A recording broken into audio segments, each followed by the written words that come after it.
only set the rules and then broke them, but has repeatedly lied to the British public about it. Shailesh Vara, this is a key point, isn't it? And it's one that the opposition have made much of, that whilst the staff in Number 10 are embroiled in working out what happened with these parties and furnishing Sue Gray's requirements, it does mean that other stuff is going by the wayside. Well, Jane, you make a very good point. And frankly, the government has been very keen to talk about other important issues: cost of living, the price of energy, the fact we've got 100,000 troops on the Russian-Ukrainian border. But I'm afraid, notwithstanding what Louise has just said, it is actually Labour and Lib Dems who wish to carry on with this debate. In fact, only yesterday, Labour's Deputy Leader, Angela Rayner, called an urgent question and took up almost an hour in Parliament talking about this very issue, when the Prime Minister subsequently came along and for an hour was speaking about the situation in Russia and those troops on the Ukrainian border. Very important issues to be dealt with.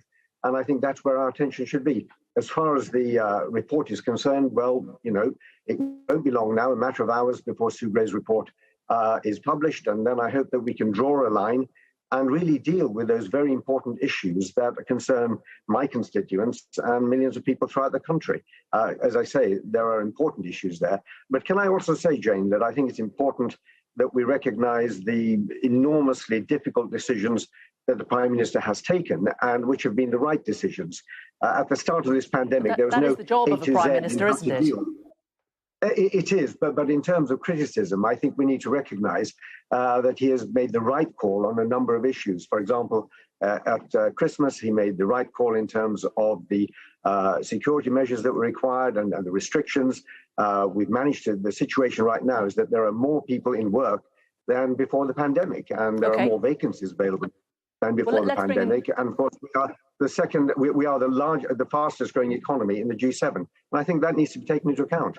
OK, let's bring in Christian Jarden. You were raising your eyebrows there when he was suggesting that the opposition are making too much of what has happened in Downing Street. I mean, is that the case? Are we and the media as well guilty of focusing too much on a party that happened a couple of years ago than the really important stuff? We are not the ones who have done anything wrong. We are not the ones whose behaviour has been questioned. We are not the people in 10 Downing Street who showed absolutely no respect for the public, showed actually contempt for the very rules that they had set. And, you know, the government can dance on the head of a pin for as long as it wants, but that is the problem. That's why we're not able to focus on the issues of the potential war in Ukraine, of the energy crisis, the cost of living crisis, the inflation. It's not the opposition's fault. It's not the media's fault. It's the Prime Minister's fault. And the Prime Minister, I mean, as one of my colleagues pointed out, he seems to like spending time in his garden. So maybe he should be in gardening leave until this has got to the bottom of. And we have someone in Downing Street who can focus, and the country can focus on the issues rather than one errant person's bad behaviour and disrespect for the rules that they set for others but didn't follow themselves. Louise Haig, what to Shailesh's point there, that it is the opposition who's going on about this? I mean, this is a bit of a gift for Labour, isn't it, really? The longer this drags on, the more Boris Johnson's name is dragged through the mud, the better it is for the Labour Party. And as he said, it took up an hour of parliamentary time discussing it yesterday. I think it really demonstrates the mess that the party are in, that now we're at the point where Tory MPs are being wheeled out to defend the Prime Minister and pretending that the Prime Minister and Downing Street being under criminal investigation by the Metropolitan Police doesn't merit scrutiny in Parliament, and that isn't a serious issue. The Prime Minister faces serious questions. The public understand the truth, and that's the danger for the Tory party, is that the public see this. They see that the man who set the rules, required the country to follow them, required them to take unimaginable decisions and sacrifices, was flouting those rules repeatedly in Whitehall and in total contempt of the British public. And then he lied repeatedly about them. The idea that the Metropolitan Police investigating that doesn't warrant being raised in Parliament is absolutely risible. OK, we're going to leave it there because we're out of time, I'm afraid. But Louise Haig and Shailesh Vara and Christine Jarden, thank you all so much for joining us today. Well, our Deputy Political Editor, Sam Coates, is with me now. Sam, you've got your ear close to the ground. Oh, Boris Johnson is just leaving Number 10. A few shouts from the journalists there, no response from him though, straight in the car. And he'll begin that short journey from Downing Street along to the Houses of Parliament. As he makes that, let's talk to Sam, who's here in the studio. Sam Coates, what are you hearing? Is it going to be today, this report? That's the million-dollar question. I can't definitively tell you. Boris Johnson has just been in Downing Street with quite a lot of his sort of closest aides. He's got now a sort of inner core kitchen cabinet, people that have been with him a long time, figures like Conor Burns and others that are doing the heavy lifting of trying to rescue his political reputation, come what may, in the coming hours. And they're the team immediately around him just at the moment. But we're all waiting, as we have been for so many days now, for the Sue Gray report. Here's what we know. It's basically complete. It is up to Sue Gray when it gets published, and it is up to Boris Johnson what gets published. Now, that might sound confusing, but it feels to me like, having had months and months of Downing Street saying the whole thing is going to go in the public domain, the whole report's going to go into the public domain, this morning there are signs inside government that the Prime Minister still has to, or I'm being told from inside government, that the Prime Minister still to make up his mind that that is definitively the case. Could this be linked to the fact that Sue Gray hasn't published it or given it to Downing Street for it to be published? Well, we're going to wait and see. What does that mean in turn? That the most important question to be asked at Prime Minister's questions, should Keir Starmer choose to ask it, is, Prime Minister, will you publish all of Sue Gray's report, or will you choose to withhold some of it, which is your right, but goes against your previous commitment and goes against, we understand, the wishes of Sue Gray? That's the most important question just at the moment. Are we clear whether or not the Prime Minister has or will actually see the full report? Because I did read one report that said that the bits that Sue Gray has handed to the police will not be then furnished to the Prime Minister. Is that correct? That is correct. So, forgive me, there are lots of different things that can come under the heading of report. She did some work that would appear to suggest evidence of criminality in what I think we believe is 8 out of the 17 different parties that she was investigating. That evidence has been handed over directly to the Metropolitan Police, and it was on the basis of that evidence that they announced that they were going to open a criminal inquiry. Now, at the point that they did that, Sue Gray did not share that evidence with Number 10. Number 10 confirmed that yesterday. He doesn't know what the potentially criminal evidence is that the police have, which must be, cause some jangling of nerves inside Downing Street. But that is different to, as it were, the sort of 2 bits of work that she's prepared potentially to go in the public domain. The findings, which will be a relatively, considerably more limited set of, as it were, conclusions, and then the broader report, which will set out a bit more detail of what happened when. Now, as I say, I am being told by figures inside government that Sue Gray wants to see the whole thing published, and I'm told it's up to the Prime Minister to make that definitive decision, despite previously promising that he would. We can only speculate whether or not there are conversations inside government about whether or not it is wise to withhold bits of that report. Talking to cabinet ministers, Tory MPs on camera in the last hour, there was incredulity at the idea that you would withhold any of this. As one cabinet minister said to me, look, the idea that you don't put this in the public domain will only result in it being leaked to the media hours afterwards. So there is no point in withholding anything. So it leads to prompts the question, well, why even have this set of thoughts? Well, who knows? Maybe the report is so bad that the Prime Minister genuinely doesn't want to see it in the public domain, knowing the consequences that will follow. We just don't know, and that is pure speculation. What I do know is that politically today, just like yesterday, Boris Johnson needs to show that he's out and about. Yesterday he did that statement on Ukraine. Today he needs to keep going with Prime Minister's questions, knowing that he's going to get a barrage of attacks, because if he looks like he's not conducting the business of government, it really is all over. Sam, let's bring in barrister Adam Wagner. He's been analysing the COVID rules throughout the pandemic and can give us a bit of his expertise. Adam, in terms of what happened yesterday with the Metropolitan Police announcing their inquiry and the possibility of this report being released today, does it change anything legally? Sue Gray's report has no legal function at all. It's purely an internal report, like you would have in any business or institution that wants to look at something that's gone on in their organisation. Where the legal element comes in, well, I suppose there's 2 places. First of all, we can look at the wider facts or the more detailed facts of these events and make a much clearer analysis of whether they're likely to have been illegal or not, because the law at the time was a bit complicated. But, for example, if it's clear there were after work parties that had no work being done at all, as is alleged on the 18th of December for the Christmas party and the two events that merged into one before Prince Philip's funeral, then it seems like that's quite obviously illegal. We could probably predict what the police are going to find. And the other legal aspect is that the Sue Gray has, as was in her terms of reference, handed over material that she thinks potentially gives rise to criminal suspicion or a criminal offence. So once the material's handed over to the police, they can do what they will with it, which is why they've launched this investigation. Is there, in terms of actually looking at what rules there were and which rules could or couldn't have been broken, it is part of the issue that in terms of work regulations and what you were and weren't allowed to do at work, that was classed as guidance, and the rules about gatherings and meetings were stronger worded legally. Is that part of the issue, that there's a sort of slight fudge over which particular part of the COVID regulations or guidelines it fell under? Well, there was always a bit of confusion over law and guidance throughout the pandemic, and the government were never particularly clear over which they were talking about at any given time. And I don't think actually many politicians really understood the difference.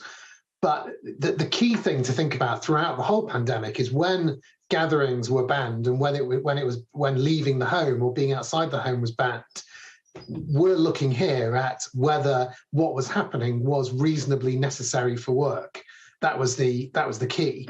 And as you say, there was lots of workplace guidance. For example, the guidance on the 18th of December 2020 that said you must not have a Christmas party, which wasn't part of the law. And a question for the police will be, well, if the government has released guidance for everybody else saying things like you must not have a Christmas party, can we assume that's their view on what is reasonably necessary for work?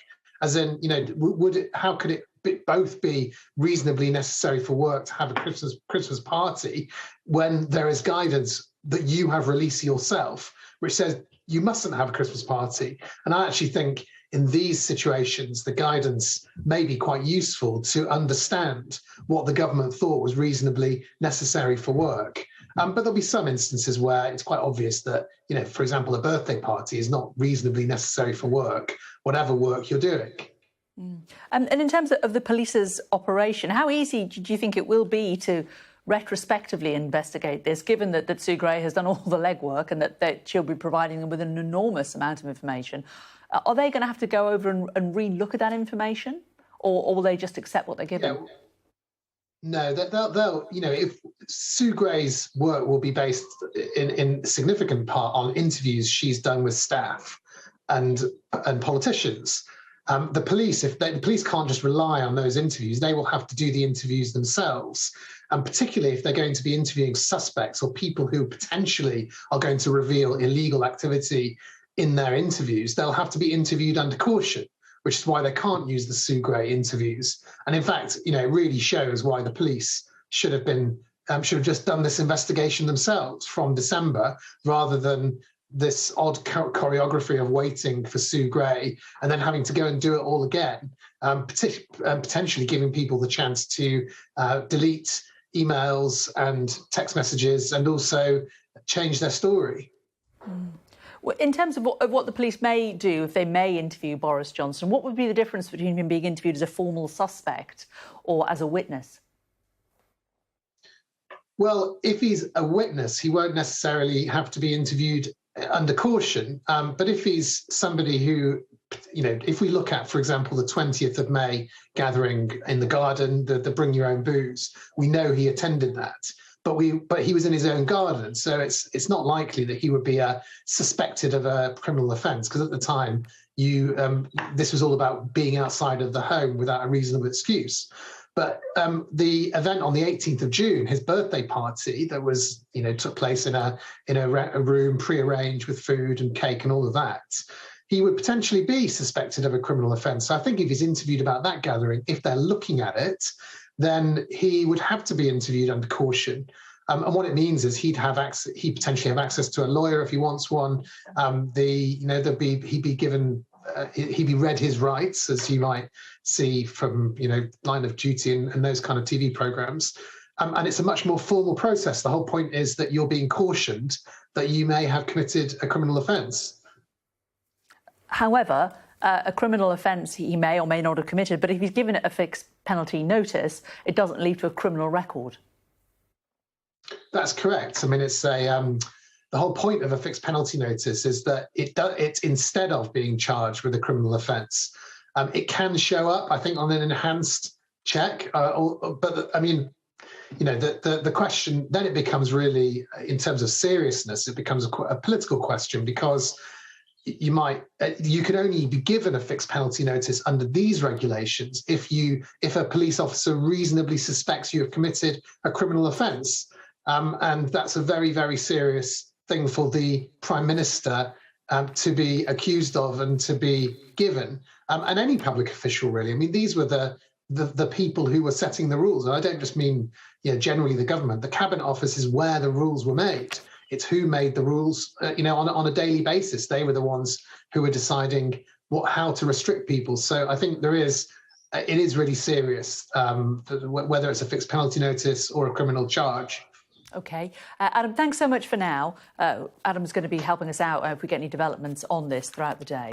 But what do some of members of the Prime Minister's party think? Grassroots Conservative voters and campaigners. Let's bring in Claire Pearsall. She's a former Conservative advisor and the Conservative councillor, also joined by Barry Legg, who is a former Tory MP. Great to talk to you both. Thanks so much for joining us. Claire, really interesting to know what people are saying in the constituencies. When you have your constituency meetings, what is the general feeling about what has happened over the last few months at Number 10? There is an enormous amount of anger going on, especially when you consider that throughout the pandemic, my residents were abiding by the rules and they were taking part in voluntary schemes to help the elderly, to help the vulnerable, and just taking care of themselves and their families. So to understand that the Prime Minister and his staff were having parties with suitcases of booze, it just is beyond the pale. Barry Legg, is that mirrored in the people that you are speaking to where you are? I think there is some concern about parties, etc. We all went through a pretty difficult time over COVID. Most people tried to abide by the rules as best they could. But I think there's also a sense that there are some very big other issues now in the balance. The economy has to stage a substantial recovery. We're facing rising inflation, rising tax payments. And I think what we, more than anything else, need is a very steady hand on the tiller. And we need to show that we have a Conservative Prime Minister that is in charge and can effectively implement his policies. And I think that may involve some policy changes if he is to survive. I mean, do you think he is a steady hand on the tiller, Claire? I mean, we've got the local elections coming up. How are people in your constituency, Claire, do you think, going to react? I mean, I'm quite lucky to not have any local elections coming up directly in my area. But I think, yes, we need a steady hand on the tiller. But that is something that we plainly don't have. You have government ministers going out to defend this and actually just make the situation worse, as we saw from last night with being ambushed by a cake. I mean, that is the stuff of memes, which are all going around the internet. And I think the public are now looking at us as if to say, what is it that you are doing? You seem to be fighting internally and not taking part in the serious issues such as the cost of living crisis. Why on earth should we vote for you? That's the attitude on the doorstep at the moment. And unless things change, then these elections are going to be really quite tricky for those that have them.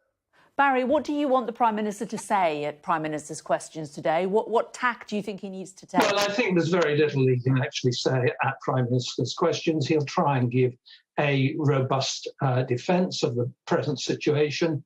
But really, medium term, we need to be thinking of some policy changes. The national insurance increase in April needs to be abandoned. That's going to put people on £25,000 a year, paying a third of their income in tax, far too much. So there has to be a change in that to show that the Conservative government is in charge and is putting people's economic best interests to the fore. And that will help to steady down public opinion and get more Conservatives coming back to the cause. Thank you. And Claire, very briefly, we've only got 30 seconds, but what do you want to hear from the Prime Minister today? What's going to turn around people in your area? To be honest, I don't think there's much that he can say at the moment that would make the anger go away. And we really do need to see this report being published in full as soon as possible. OK, really clear. Claire Pearsall and Barry Legg, thank you both very much. Hopefully speak to you a little later as well. Thanks so much. It's 12 o'clock. You're watching Sky News. Prime Minister's Questions due to start any moment. We have our Deputy Political Editor, Sam Coates, here in the studio in Westminster with us.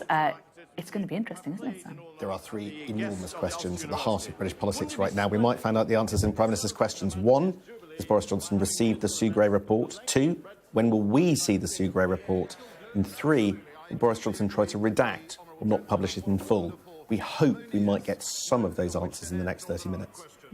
And do we know whether he actually has seen this report yet? We don't think so. About 10 minutes ago, he hadn't seen it. They need about 3 or 4 hours, I think, from the moment it drops to getting into the House of Commons. There will be an enormous attempt by allies of Boris Johnson to write the story of what the report really says in their eyes before we can almost look at what Sue Gray wrote herself. He will be at the dispatch box as soon as possible. That's why this could still come later today, although with every minute that ticks by without Downing Street saying that they'd received it, it becomes slightly less likely, and it's not clear that it can be published when the House is almost empty tomorrow. So maybe it gets delayed till Monday. Is that feasible after the amount of interest that there is in it? Surely, if the Prime Minister gets it today, there will be leaks between now and Monday. Quite possibly, and Downing Street might gain that it's in their interest to hold it off and then leak favourable bits in the meantime. Look, this is all speculation. We don't know. But we don't know why there's a delay. The report's almost ready. It is for Sue Gray to determine the timing, but for Boris Johnson to determine what is going to be published. Is Sue Gray holding back because Boris Johnson is wavering about what he's going to publish? He's previously promised to publish it all. Sue Gray wants him to publish it all. The police think he can publish it all. But is there still any question about exactly what can go in the public domain? That's one of the few things that I can think of that might be delaying the fact that this thing that is all but ready we're just hearing nothing about. It's odd. Cabinet ministers think it's odd. Tory MPs think it's odd, and their discomfort is growing by the moment. And in terms of the police investigation, we thought that initially yesterday, we thought that was going to delay the Sue Gray report, but it's been made clear by her that you can't prejudice the police investigation. She's given them the information that's relevant to them. The rest of us should find out the rest. Yes, that was all very rum yesterday, to be honest, Jane. There was a period where Downing Street was telling us, oh no, the Sue Gray report can't come out to the police inquiry. And the police said, yes, it can. We're not quite sure how they came to that conclusion, and it was all reversed shortly afterwards. Somewhere in Whitehall, they're not keen on this coming out in a speedy fashion, and it's not entirely clear to me why. We can all make up our own minds, but we're doing so without full facts. Maybe Keir Starmer, with his lawyerly abilities, can get some information out of the Prime Minister. Those cheers would suggest Boris Johnson just walking in and taking his place at the dispatch box. A pretty full chamber. How much support will there be? Or might there be another David Davis moment like there was last week, where he said, for the sake of God, go? We don't know. I mean, it is a full chamber, isn't it? Should we listen in and hear what the Speaker's saying? Question number 1, Mr. Speaker. Mr. Speaker, as my right honourable friend, the Secretary of State for Northern Ireland, remarked to the House earlier this morning, this Sunday marks a tragic day in our history. This was one of the darkest days of the Troubles, and that's the 50th anniversary of Bloody Sunday. And I echo his call to learn from the past, to reconcile and build a shared, peaceful and prosperous future. Mr. Speaker, this morning I had meetings with ministerial colleagues and others. In addition to my duties in this House, I shall have further such meetings later today. I associate my remarks with the Prime Minister on Bloody Sunday. Did the Prime Minister agree to the Chancellor of the Exchequer writing off £4.3 billion of fraud?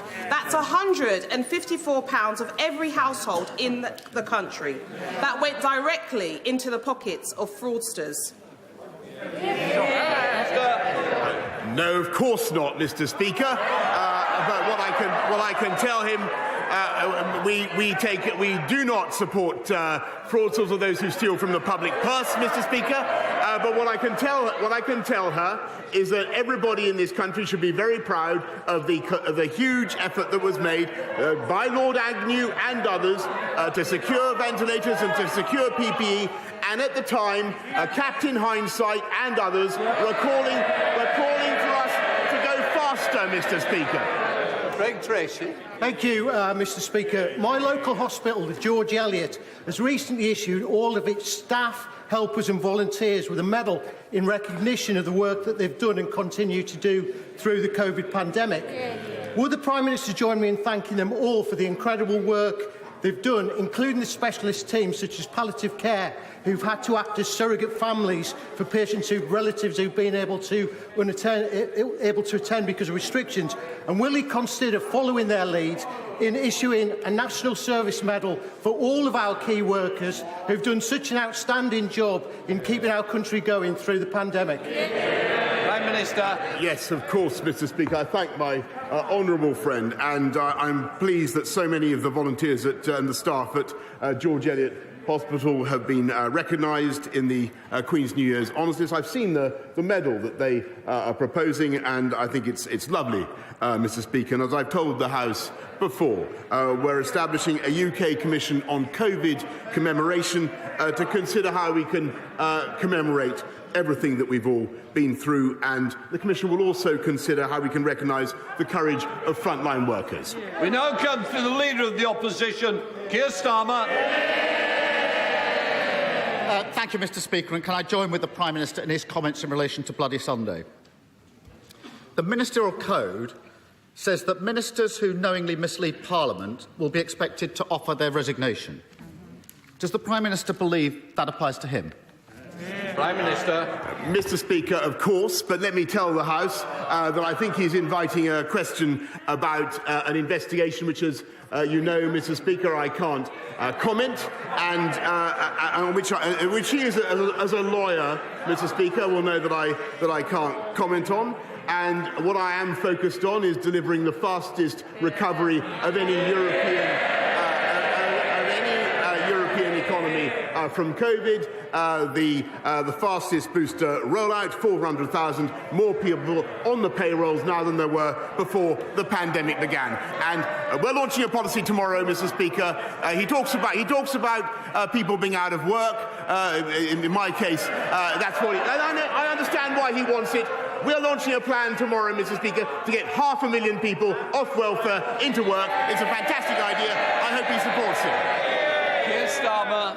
I think the Prime Minister said yes, he agrees the code does apply to him. Yes. And therefore, if he misled Parliament, he must resign. Yes. On the 1st of December, the Prime Minister told this House, in relation to parties during lockdown, all guidance was followed completely in number 10 from that dispatch box. Yeah. On the 8th of December, looks quizzical, he said it. On the 8th of December, the Prime Minister told this House, I have been repeatedly assured since these allegations emerged there was no party. So since he acknowledges the Ministerial Code applies to him, will he now resign? No, Mr. Speaker. But, you know, since he asks about COVID restrictions, let me just remind the House, and indeed remind the country, that he has been relentlessly opportunistic throughout. He has flip-flopped from one side to the other. He would have kept us in lockdown in the summer, Mr. Speaker. He would have taken us back into lockdown at Christmas, Mr. Speaker, and it's precisely because we didn't listen to Captain Hindsight that we have the fastest growing economy in the G7, Mr. Speaker, and we have got all the big calls right. guy that said, in hindsight, he now appreciates it was a party. We've discovered the real Captain Hindsight, haven't we, Mr. Speaker? Where the party at? Let me spell out. They shout now. They're going to have to go out and defend some of this nonsense. Let me spell out the significance of yesterday's developments. Sue Gray matter to the police, having found evidence of behaviour that's potentially a criminal offence. Prime Minister, if you do not understand the significance of what happened yesterday, then I really do despair. Because the police, Prime Minister, the police, having got that material from Sue Gray, subject it to a test to decide whether to investigate. And that test was whether it was the most serious and flagrant type of breach in the rules. The police spelt out that what they meant by that those involved knew or ought to have known what they were doing was an offence, and that there was little ambiguity about the absence of any reasonable threat. Does the Prime Minister...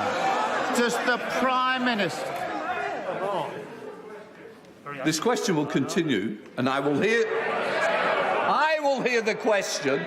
Unfortunately, you might not believe this, but our constituents are very interested in both the questions and the answers. If some members do not wish to hear it, please leave quietly.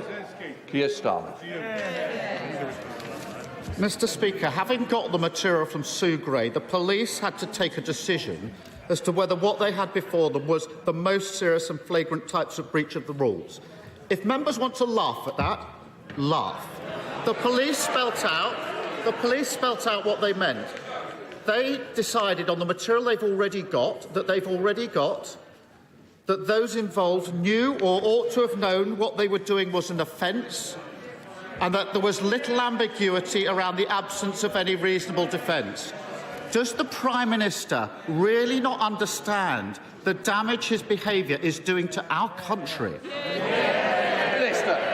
Mr. Speaker, I hope that the right honourable gentleman understands that although the issue that he raises is important, there is simply no way, as he knows, as a lawyer, that I can comment on the investigation that he is currently taking place. But what he also knows, he talks about the most serious issue. He talks about the most serious issue before the public today and before the world today. It's almost as though he was in ignorance of the fact, Mr. Speaker, that we have a crisis on the borders of Ukraine, and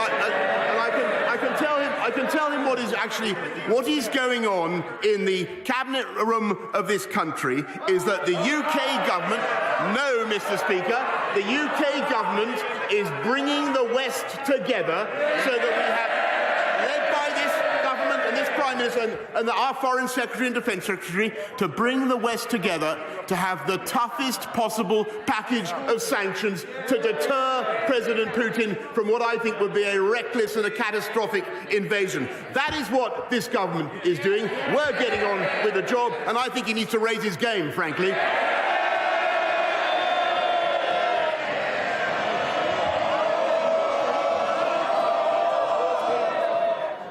Can I just say honestly, sit down. Can I just say to both sides, our constituent watching it, tensions are running high, and what we need to be able to do is allow the people out there who are bothered about their futures to hear what is said on both sides. So please, let's give the respect our constituents deserve. Keir Starmer. Mr. Speaker, this was the Prime Minister who went into hiding for 5 days because of these allegations. Talk to me about being around for the allegations. Mr. Speaker.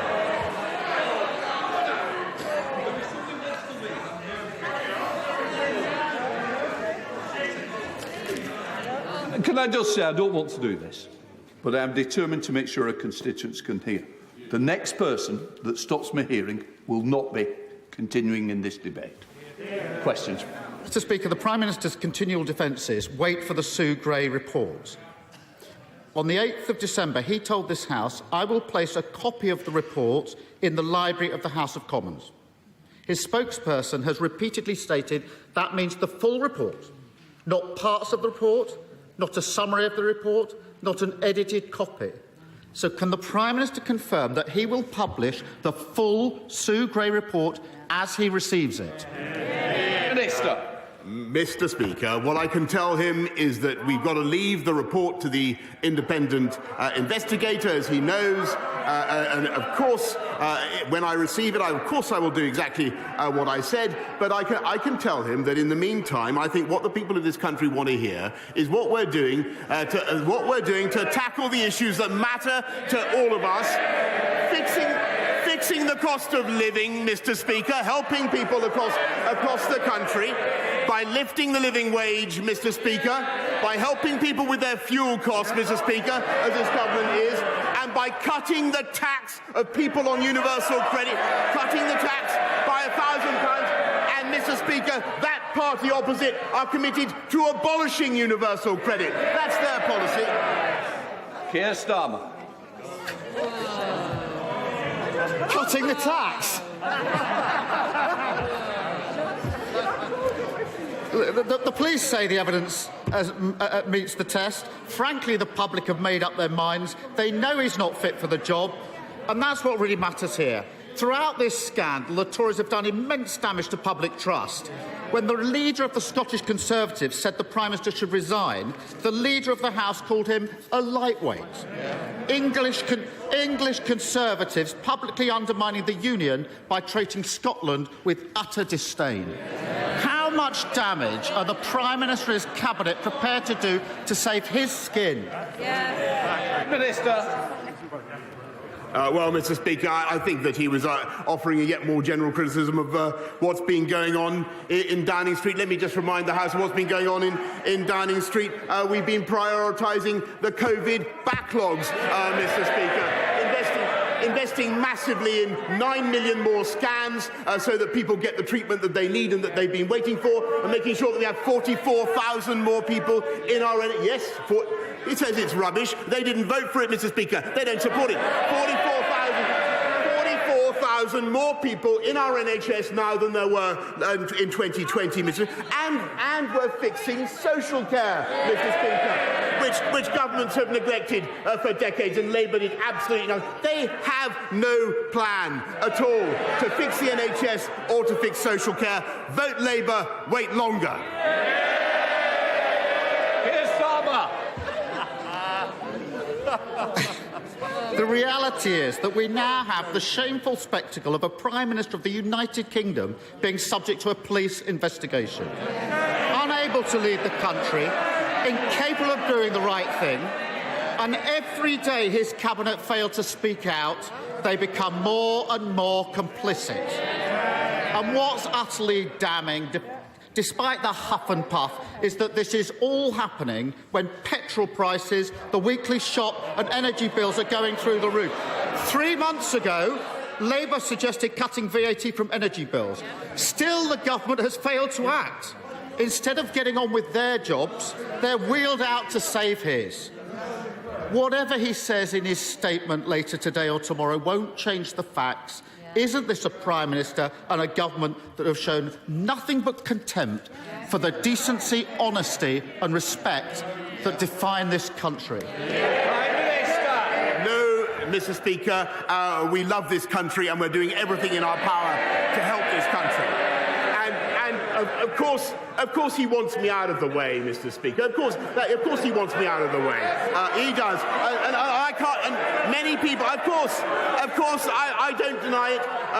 For all sorts of reasons, many people may want me out of the way. But I tell you the reason he wants me out of the way is because he knows that this government can be trusted to deliver. And we did. And we delivered on Brexit, Mr. Speaker. He voted 48 times. He voted 48 times to take this country back into the European Union. We delivered. We did. He can't be trusted.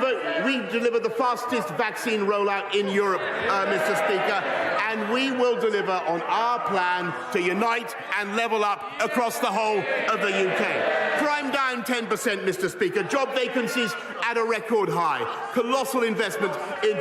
Yes, Mr. Speaker, we're delivering and they have no plan. 3 times as much tech investment as France in this country, twice as much as Germany. We have a vision for this country as the most prosperous and successful economy in Europe, because we are going to unite and level up. The problem with the Labour Party today, Mr. Speaker, is that he's a lawyer, not a leader. That's the truth. That's the truth, Mr. Speaker.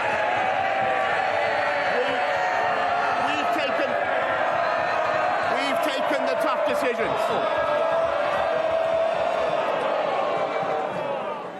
I can't hear what the Prime Minister's got to say. No. I would have thought he's the Prime Minister of this side of the House. I'm surprised that this side of the House doesn't want to listen to it, because I do. Prime Minister. Well, Mr. Speaker, I only wanted to add the point that we've taken the tough decisions, we've got the big calls right, and in particular I, am getting on with the job.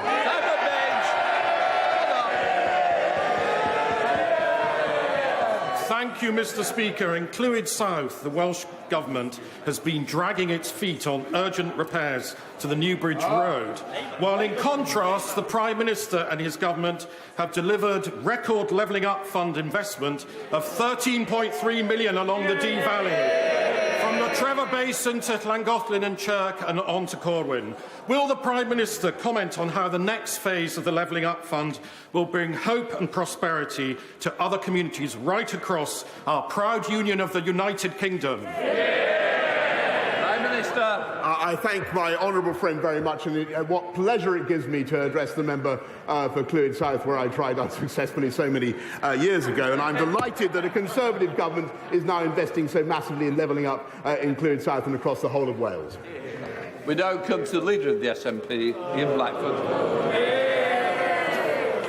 Thank you, Mr. Speaker. And can I associate myself with the remarks of the Prime Minister on Bloody Sunday? And I'm sure, Mr. Speaker, you and the entire House will want to commemorate tomorrow the Holocaust Memorial Day, when 6 million Jews lost their lives at the hands of the regime of Hitler. And of course, we remember other genocides, not least more recently in Bosnia, and we all pray for continued peace in that country.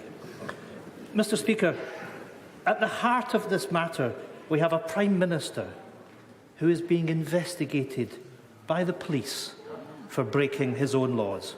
Absolutely unprecedented. A man who demeans the office of Prime Minister. This is the latest in a rap sheet that is already a mile long. Illegally proroguing Parliament, misleading the House, decorating with dodgy cash, partying while the public suffered. Every moment he stays, he's dragging out the agony for families who reminded of the sacrifices they made, and dragging his party further through the dirt. The public knows it, the House knows it, even his own MPs know it. Yeah. When will the Prime Minister cop on and go? Yeah. Mr. Speaker, I wanted to join the right honourable gentleman and echo his sentiments about Holocaust Memorial Day, where I think he is completely right. But I must say that he made the same point last week. He's wrong then, he's wrong now, and much as I enjoy cooperating him, but it is precisely because I enjoy cooperating with him so much and with all his Scottish colleagues that I have absolutely no intention of doing what he suggests. Ian Blackford. Mr. Speaker, every moment that the Prime Minister lingers, every nick in this death by 1,000 cuts is sucking attention from the real issues facing the public. Tory cuts, Brexit and the soaring cost of living have pushed millions of families into poverty. The impending national insurance tax hike hangs like a guillotine while they eat cake. This is nothing short of a crisis. And the only route out, the only route to restore public trust is for the Prime Minister to go. How much longer will Tory MPs let this go on for? How much more damage are they willing to do? It is time to get this over with. Show the Prime Minister the door. Prime Minister. Well, Mr. Speaker, I don't know who's been eating more cake. What I would say to the right honourable gentleman, for whom actually, Mr. Speaker, I have a behind the scenes. People don't get this, but actually we cooperate well, and I want to continue to do so. Jesse Norman. Thank you, Mr. Speaker. As the Prime Minister will know from personal experience, the River Wye is one of the most beautiful rivers in Europe, yet its fragile ecosystem is being destroyed by phosphate and other pollution. The river crosses the border between England and Wales, but so far it has proven impossible to get the Environment Agency, Natural England and Natural Resources Wales even to begin planning a single integrated long-term strategy to clean up the river. Will the Prime Minister press those agencies now and the Welsh Government at last to come to the table? And will he ask ministers to look at the idea of a new ring-fenced National Rivers Recovery Fund, using fines paid by the water companies so we can clean the Wye and other rivers up properly once and for all?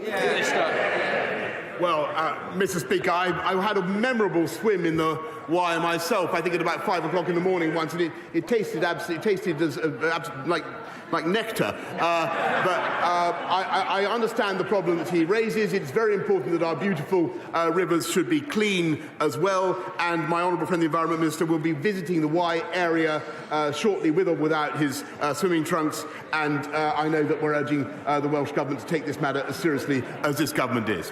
Please get him in there. Sir Geoffrey Donaldson. Thank you, Mr. Speaker. The Prime Minister will know that many families across the United Kingdom are struggling with the increased cost of living and rising energy costs. But in Northern Ireland, that is compounded by the protocol. 27% is the increase in the cost of bringing goods from Great Britain to Northern Ireland when we can get access to those goods. It is costing business £2.5 million every day, almost £1 billion a year, the cost of the protocol. The Prime Minister talks about uniting this nation and levelling up. He could do that by removing the Irish Sea border and restoring Northern Ireland's place fully within the UK internal market.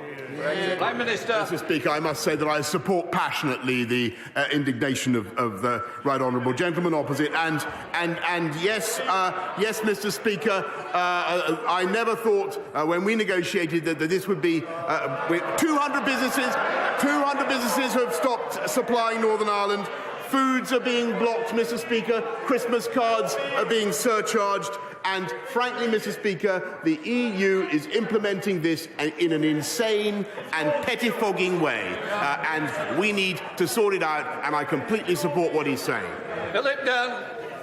Has my right honourable friend, the Prime Minister, seen the report published earlier this month by the EAC, making recommendations about what else should be done in addition to the welcome measures in the Environment Act to clean up our rivers, including the River Wye, but all our rivers? One of the recommendations was that DEFRA should give guidance to Ofwat to require water companies to invest much more in water treatment in the next round of capital spending approvals. Will he encourage his Secretary of State to give this guidance in the strategic policy statement to Ofwat expected shortly? Prime Minister. Thank you very much. Yes, Mr. Speaker, my right honourable friend is completely right. I welcome the report by his committee. This government is going further and faster than any other government hitherto to protect and improve the health of our rivers and seas. Lloyd Russell-Moyle. Thank you, Mr. Speaker. Happy unbirthday to him. Happy unbirthday to him, because just like the Mad Hatter, he didn't need the excuse of a birthday to have a party, but it did help, didn't it? So when he had groups of people singing to him when illegal gatherings indoor were illegal and communal singing was banned, my constituents think that he has lied. My constituents think that he lied to this House, and my constituents think he lied to them when he was partying and telling them all... Order. In passing what your constituents say, but you can't continue to labour that one point. Lloyd Russell-Moyle. So, I would prefer to be led by a lawyer than a liar. Will he now resign?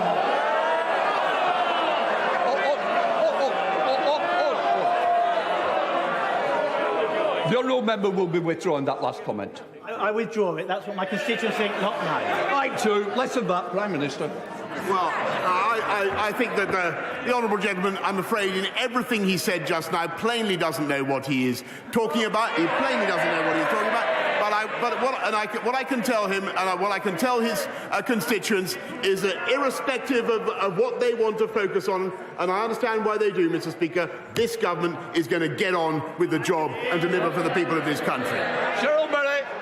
Mr. Speaker, the great people of Cornwall voted in our Prime Minister on a promise to get Brexit done. He was successful. Faced with the global pandemic, our Prime Minister set out to build a world-beating vaccination programme to save lives. Mr. Speaker, he was successful.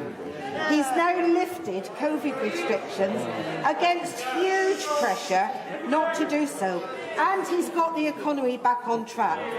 Can I ask my right honourable friend, the Prime Minister, will he continue to deliver on the priorities of my constituents and the millions across this country who voted for him in 2019? Mr. Speaker, I really can't improve on the brilliant question. The people of South East Cornwall are lucky to have my honourable friend such a representative, and she's right in what she says. Jonathan Edwards. Diolch, Mr. Speaker. Tomorrow is the second anniversary since my constituent Michael Leary was murdered and his body desecrated in an attempt to cover up the crime. Will he meet with campaigners and myself to discuss the need for a new offence or amended sentencing guidelines to reflect the extra suffering faced by the families of murdered victims whose bodies were concealed or desecrated? Prime Minister. Well, I thank him very much for drawing this appalling case to the attention of the House, and I can certainly assure him that he will be getting the meeting he needs at the earliest opportunity. Sir Mike Penning. Thank you very much, Mr. Speaker. On the 24th of November, Mr. Speaker, I asked the Prime Minister if he would meet with me and my constituents about the future or lack of future of a new hospital in Hemel Hempstead. I thought when I put in the question today that I would have to ask the same question, but last night I was offered the meeting. So on another note, Prime Minister, many children in this country are suffering from a special form of seizure, which medical cannabis prescribed by a consultant actually helps them live. Only 2 children in this country get that free on the NHS. The rest of those children have to beg, borrow and scrape with their families to try and get that prescription issued by a consultant paid for. Can the Prime Minister please use the political will? I know the Secretary of State has the political will, but please push this forward so these children live. Prime Minister. I thank my honourable friend. I'm delighted he has the meeting that he wanted. We've already changed the law to allow doctors to prescribe cannabis products where clinically appropriate. But, Mr. Speaker, we're very keen to support it, provided the MHRA is happy as well. Thank you, Mr. Speaker. Threats and intimidation, bribery and blackmail, racism and Islamophobia. That's the character of his government. Every day, the Prime Minister lurches from scandal to scandal, and meanwhile, his government has written off £4.3 billion to fraudsters. Instead of writing off loans to fraudsters, why won't the Prime Minister write his resignation to the Queen? Prime Minister. Mr. Speaker, because let me just. She talks about racism and Islamophobia. You look at this government, Mr. Speaker. Look at the modern Conservative Party. We are the party of hope and opportunity for people across this country, irrespective of race or religion, and we don't care what religion you affirm. All we care about is whether you're interested in ideas of aspiration and opportunity. That's what we're about. The recruitment of 20,000 police officers is a fantastic commitment to law and order by this government. Bedfordshire, in common with many other police forces, has lost out on about 95 officers as a result of the imposition of damping in 2004. So we don't have to rely on one-off special grants to stay solvent. Will the Prime Minister recommit to the reformation of the police funding formula in this Parliament. Prime Minister. My right honourable friend, the Policing Minister, has assured me we're going to be introducing a new funding formula before the end of the Parliament, but I'm pleased that Bedfordshire Police have already recruited 100 additional officers as part of our uplift programme. That's part of the 11,000 more that this government has put on the streets. Thank you, Mr Speaker. Twice in recent months I've asked the PM about his and his Transport Secretary commitment to deliver the PM's pledge to invest in UK-built ZEBs zero-emission buses. I did not receive a clear answer. Worrying reports in the media of Treasury cuts to bus buying plans highlight a conflict between the PM and his Chancellor. Prime Minister, is the current Chancellor denying you, the current Prime Minister, the right to fulfil your pledge to buy 4,000 zero-emission buses? Prime Minister. Mr Speaker, there's never in the history of this country been such a bonanza for buses. I am personally a bus fanatic. We're putting £5 billion into buses and cycling during this Parliament, and £355 million into new funding for zero-emission buses. And yes, of course, we want to see the benefits of that funding spread right across the whole of the United Kingdom. Louis French. Mr Speaker, securing extra health services at Queen Mary's Hospital Sidcup is a key priority for local residents, as it is for me as the first homegrown MP for Old Bexley and Sidcup. Will the Prime Minister support me in delivering this extra investment for our local hospital and join me in thanking all of the staff at Queen Mary's for their incredible efforts? Thank you. Prime Minister. Yes, and I can't say what a joy it is to welcome my honourable friend to his place. Joy seems a bit confined on the benches opposite, Mr Speaker.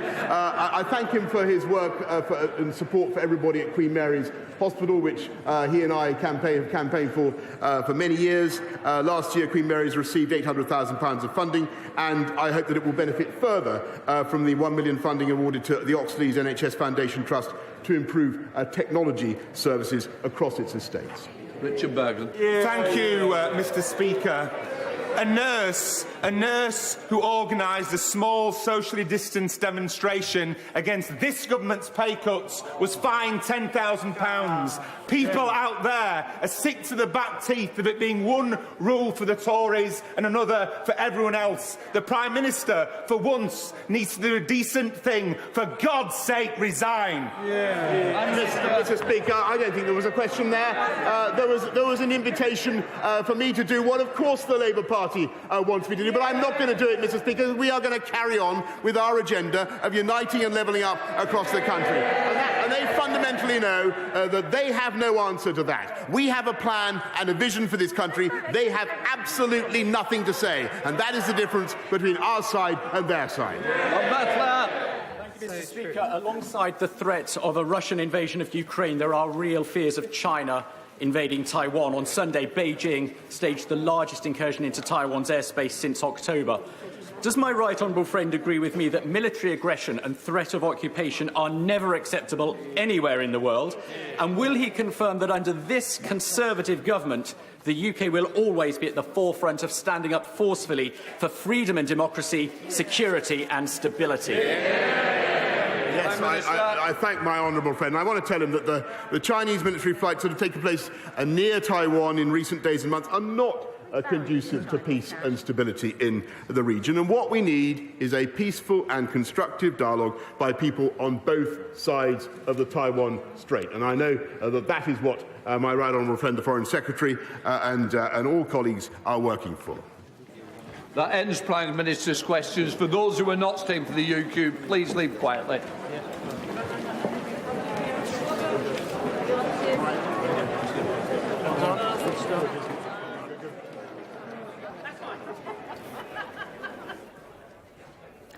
Well, at the end of Prime Minister's questions, Keir Starmer there putting quite a few times to Boris Johnson about the Sue Gray report, wanting to know if that report would be published in full.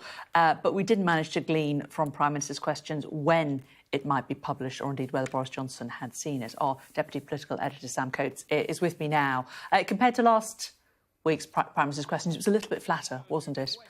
Could Keir Starmer have given it a bit more welly, do you think? Oh, Jane, I mean, there are just occasions where Prime Minister's Questions doesn't quite raise to the occasion. Going into Prime Minister's Questions, I think there were three big issues that we wanted to know the answer to. One is, has Boris Johnson got the Sue Gray report? Well, nobody asked him. Two is, will Boris Johnson publish it in full? Well, Keir Starmer asked that once, and to my ear, he gave a somewhat ambiguous answer. I don't know whether we've got it for you to listen to here, but I believe this is what happened when Boris Johnson was asked, are you going to publish it in full? Minister. Thank you very much, Mr. Speaker. I thank my honourable friend for We the have that question, clip? but I'm sure I don't think we have that clip. Anyway, Sam. well, let me... So Keir Starmer said... You can be Keir and I can be Boris. I've written it down. So, Boris, are you going to promise it in full? And he said, when I receive it, of course, I will do what I said. And that obviously leaves some wiggle room, because that depends what Boris Johnson means when he said, I'm going to do what I said. What is he referring back to? What it wasn't was a clean commitment from the Prime Minister where he said, as I have said before, I will put the full report in the House of Commons library. We understand from sources this appears to be a live issue in play, and anything other than an absolutely unambiguous answer to that question is always going to raise eyebrows, and I think that's exactly what the Prime Minister has done. The third thing is that Boris Johnson could have said when the Sue Gray report is going to emerge into the public domain, and we didn't have a commitment on that either. So somewhat underwhelming in terms of just the raw facts of it. Interesting, Keir Starmer didn't sort of come back and particularly press on that question of the full report being released. It might be that in a few minutes' time, Downing Street come out and say what Boris Johnson meant was, yes, of course, it's all going to be in the House of Commons library, so it's up to Boris Johnson's aides to perhaps clarify that. But whilst there was some heat and light, and Boris Johnson was pressed by Keir Starmer about the fact that he has now admitted to being at a gathering that was for his birthday, when he told the House of Commons that no parties took place in Downing Street, and that would appear to breach or contradict what Boris Johnson told the House of Commons a few weeks ago, that there were no parties. And he gave a commitment that ministers who mislead the House of Commons should resign. That was a sort of Keir Starmer's prestige, his sort of trick in this Prime Minister's Questions. But we didn't really get very far. Boris Johnson just sort of stonewalled him on that question. And we didn't get much further forward. I mean, do you think it's partly because we are expecting the Sue Gray report? It might come out this afternoon, and in a sense, that will be the opportunity that Keir Starmer will have to really go at the Prime Minister. Maybe, but this is a prime-time slot. Who wants to give up prime-time real estate on TV then when everybody's watching? And because we just don't know when the report's coming out, it might be Keir Starmer's only opportunity today to, appear in the headlines, appear in the light. So you don't know. Actually, there was one other answer in Prime Minister's Questions that was quite interesting, and it was the very first answer to Kate Ossamore. Now, she's a Labour MP, and she's asked about this massive write-off of fraud loans that is £4.3 billion. It's so big that it prompted the resignation of a Conservative minister in the House of Lords on Monday at the dispatch box, who said that Whitehall's handling the whole thing was such a disgrace. He was off. Kate Ossamore asked Boris Johnson whether or not he had signed off on that policy, agreed with the Chancellor that should be the case. And he said, of course not. Well, that would appear, at first glance, to be rather dumping the Chancellor Rishi Sunak in it if he didn't know about it. So I think Labour are already quite hot on that issue. So I think overall there was a lot of heat and light, but we didn't really advance a great deal of understanding through that Prime Minister's Questions. OK, Sam, thanks very much for that, for your analysis. So what do some members of the Prime Minister's party think about what they've just seen? Well, we spoke to Claire Pearsall, a former Conservative advisor and currently a Conservative councillor before. We also spoke to Barry Legg, a former Tory MP. We've also joined this time by Dominic Samuels, the former and most recent president of the Orthodox Conservatives, who's also an activist for the party. Thanks all very much for joining us. Let's go back to Claire and Barry first, just to get your thoughts. Claire, you said that you didn't think there was much that he could do to sway voters. It wasn't an especially vintage Boris performance, was it? No, it wasn't. He does appear to come out fighting, but we've not really moved on pretty much from where we were. It was a little bit flat on the question of will it be published, as I think Sam has just alluded to. There wasn't a straight answer. He's just given himself a lot of wiggle room to either only put out a summary or a redacted version. So I think that needed to have been pressed more. And Keir Starmer really has missed his opportunity to do so. So, yes, I think we were expecting a bit more, but it's been a little bit of a letdown. Barry Legg, you were hoping, you saying the thing that we do need is more policy changes in the Conservative Party. Was it policy heavy enough for you, PMQs? Yeah, I think there were some interesting signposts on policy.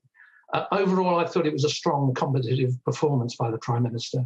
And Sam is right, the Leader of the Opposition really didn't hit home.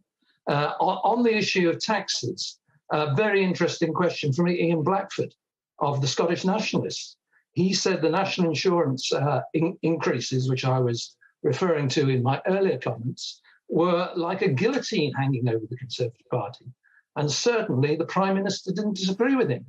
I think there was a realism from the Prime Minister that he's going to have to make changes on the tax front, otherwise he's going to become quite unpopular. There was also a very interesting question from Geoffrey Donaldson, the leader of the DUP, in which he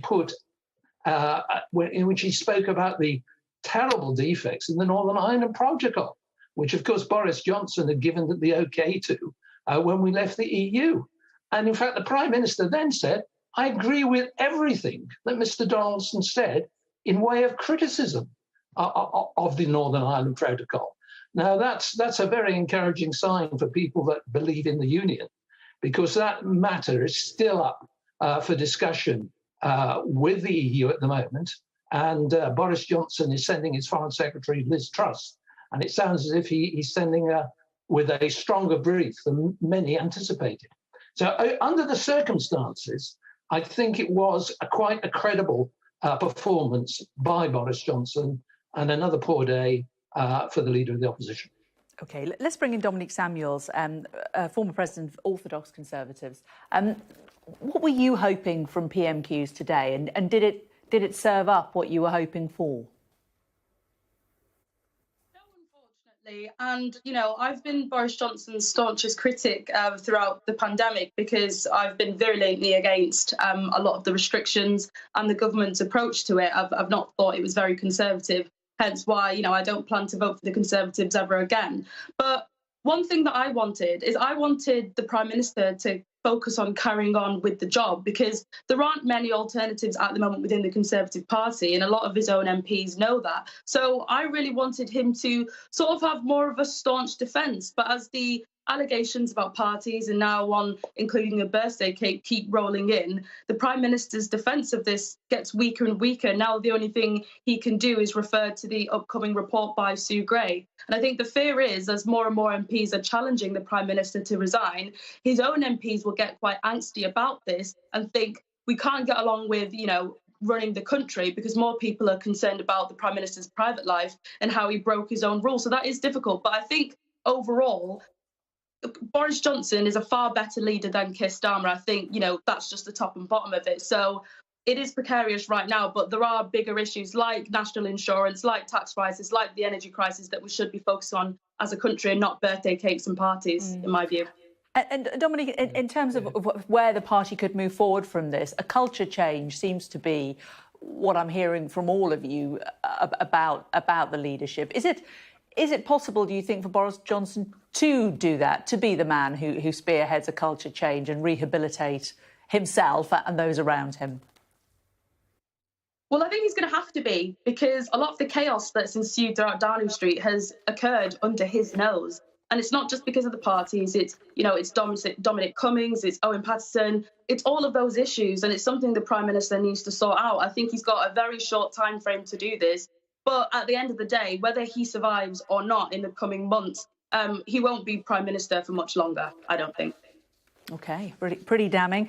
Dominic Samuels, Barry Legg and Claire Pearsall, thank you all so much for joining us and for giving us your thoughts before and after PMQs. Thank you. Thank you. Right, well, that's what some Tory voters, past Tory voters, at least in one of their cases, think. What about what the politicians think? Let's go down to the House of Commons. Our political correspondent, Kate McCann, is in central lobby in Parliament. Kate. Hi there, Jane. Yes, I'm joined by Jonathan Gullis, a Conservative MP, who's always been fairly supportive, I think, of the Prime Minister Boris Johnson. So what do you make of that performance today? He really needed a good one. Was it enough? I thought the Prime Minister was on fine form once again, talking about the issues that matter to people in places like ICA representing Stoke-on-Trent, North, Kidsgrove and Talk, whether that be about the cost of living, whether that be what's happening in Ukraine, and obviously about delivering on levelling up. And those are things that people are telling me when I was in Smallthorne Community Centre last week or in the Bull's Head in Burslem, saying that they wanted to hear this government and as members of Parliament cracking on and discussing. I think it's fair to say lots of people would like to hear the government talking about other issues, not just the parties that allegedly took place in Downing Street, but almost half of PMQs today were questions about exactly that. So we can't move on while this hangs over the government. Well, we can't move on because Captain Hindsight is relentless in talking about the issues that he thinks matters. But actually, if he got out of the London bubble and went and spoke to people in places like Stoke-on-Trent, he'd realise that they're more interested in the things I listed earlier. Let's not forget that it's a Conservative government and this Prime Minister that's delivered 56 million for the Levelling Up Fund, 29 million for Transforming Cities Fund, 550 brand new jobs for the Home Office, and a 17.6 million Kidsgrove Town deal that's going to reopen Kidsgrove Sports Centre that was closed under the Labour administration in the local council at that time, because ultimately that's what people want to see. That's what they want us to spend my time on when I'm down in Westminster, and that's what I'm focused on, as is the Prime Minister. So would you say that you're happy with the way the government is running things at the moment? I think the government is doing a good job. You know, this was the most challenging global pandemic we've seen in over 100 years. Unprecedented. No country's got everything perfect. We've never tried to pretend we got everything right. But on the big calls, the Prime Minister's absolutely hit the nail on the head every single time. And when you had Lieutenant Lockdown, the Shadow Home Secretary, wanting to make sure that we locked up this country yet again, the Prime Minister took the tough call over the Christmas break, stuck to his instincts, and guess what happened? We are now on course to, for the second time in a row, be the fastest growing country in the G7. But forgive me, I asked if you're happy. So are you? I am happy indeed, absolutely. The Prime Minister's got my absolute full support. That's why I'm proud to come on here and speak to you today and say why I'm fully backing him. OK, but many in your party can't say the same. They are frustrated. They call this situation a distraction. We're now worried about not getting the Sue Gray report potentially this week, and there's a police investigation hanging over the Prime Minister too. Is there not a little part of you that worries that he cannot recover from this? I believe that when we get back on to focusing on the issues that matter, and that's what the Prime Minister is doing day in, day out, whether that be looking at taking some of the toughest possible sanctions by leading the West on tackling President Putin and looking at Russian aggression on the Ukrainian border, whether that be delivering on the levelling up agenda, whether that be coming up with a plan with the Chancellor to tackle obviously rising energy prices, then we are doing that work. It's just a shame it's not getting heard through the mainstream media, and that's partly because the Labour Party are obsessed. They fear the Prime Minister because they know that when it's Captain Hindsight versus Boris Johnson in a general election, Boris Johnson is going to win. I firmly believe that, and I think ultimately what we need to do is to spend less time focusing on stuff like that and more time focusing on what really matters, again, to the constituents that I serve and others serve. Well, I'll tell you what, let's focus on something else then, because while PMQs was happening, we've seen evidence from an official Foreign Office email address that at the time of the evacuation of Afghanistan, there is evidence that the Prime Minister approved the evacuation of animals and people working for a charity. It was in the media a lot at the time. Boris Johnson was repeatedly asked whether he had personally intervened. He repeatedly denied it. In fact, he called those claims nonsense. So did he lie? Well, this is the first I'm hearing of it. I've been in the chamber and come out just a short time ago, so unfortunately I'm not be able to comment on that. I'm sure the Foreign Affairs Select Committee will be examining that in more detail, but I refer, I suppose, to the comments that you stated earlier, which is the Prime Minister denied any personal involvement. OK, but these are emails from an official Foreign Office source. They have been released as part of a committee investigation. I'm aware that you haven't seen them in full, and that's fair enough, but does this go to those questions about a culture at the top of the very government, where the Prime Minister denies that things have taken place, but later it appears that they have? I think that this Prime Minister has inherited a Brexit situation where, he had to work incredibly hard to deliver on Brexit. The Prime Minister has then gone through a global pandemic and managed to get through. The Prime Minister's gone through a global pandemic, made some very tough calls. He's then had to deal with a really terrible situation in Afghanistan. I'm affected by that personally. A person I knew growing up in the town of Stratford-upon-Avon lost his life out there serving for armed forces. And so, it's an emotional topic for me, as you can understand, but you'll also appreciate that I'm not going to comment on something I've not read, and I don't think that would be appropriate to either. No, that's fair enough, and I've said that. But let's talk more about the culture. I'm asking you more generally now. Does this underline those questions that some in your own party are now asking? about whether the Prime Minister is setting the right tone at the very top of government? The Prime Minister is setting the right tone. This is a Prime Minister who has made the tough calls during the global pandemic and has got them right every single time. This is a Prime Minister who told the nation he wanted to level up places like Stoke-on-Trent, North Kidsgrove and Talk that had 70 years of neglect by lazy Labour MPs, lazy Labour councils, because simply they had no aspiration for the communities that I serve. I spend every single day fighting for those people. The Prime Minister hears those calls. That's why he's delivered over 150 odd million pounds in capital infrastructure, and we're hoping to see more on the revenue side of things through the Shared Prosperity Fund, and hopefully busing back better, which we were actually in number 10 discussing with him just yesterday. So ultimately this is a Prime Minister that understands what we're doing, understands what the people of Stoke-on-Trent, North Kidsgrove and Talk want us to be doing, and they're taking on, obviously, the blob, as I would call it, making sure we're standing up for our country, standing up on the world stage and uniting our Western allies dealing with Russian aggression on the Ukrainian border. Is there anything the Prime Minister could do or could have been found to have done that would change your mind? I think the Prime Minister is a fantastic individual, someone that I can say has delivered time and again for my constituents, and I'm very proud to be working alongside of him. Jonathan Gullis, thank you so much for joining us this afternoon. Thank you. Of course, there were many more Conservative MPs in the House of Commons today, many of whom were expecting the Prime Minister to be pretty robust. I think it's fair to say he was in parts, but there are some, and they have walked out pretty quickly behind us, not keen to talk to the cameras this afternoon, who feel like potentially he hasn't done enough. OK, Kate, thanks very much. Well, still with us in our Westminster studio, our Deputy Political Editor, Sam Coates. And Sam, Kate mentioned it there, there's this email regarding the Penn Farthing flight. No comment from that MP about it. But this is interesting, isn't it? And not great news for the Prime Minister again. This is another development in the last hour. Now, you might remember last August there was the evacuation of Kabul, and there was a question at the time about whether or not priority, and if not priority, help should be given to an individual called Penn Farthing, who ran an animal charity in Kabul, to help him and his animals come to the UK.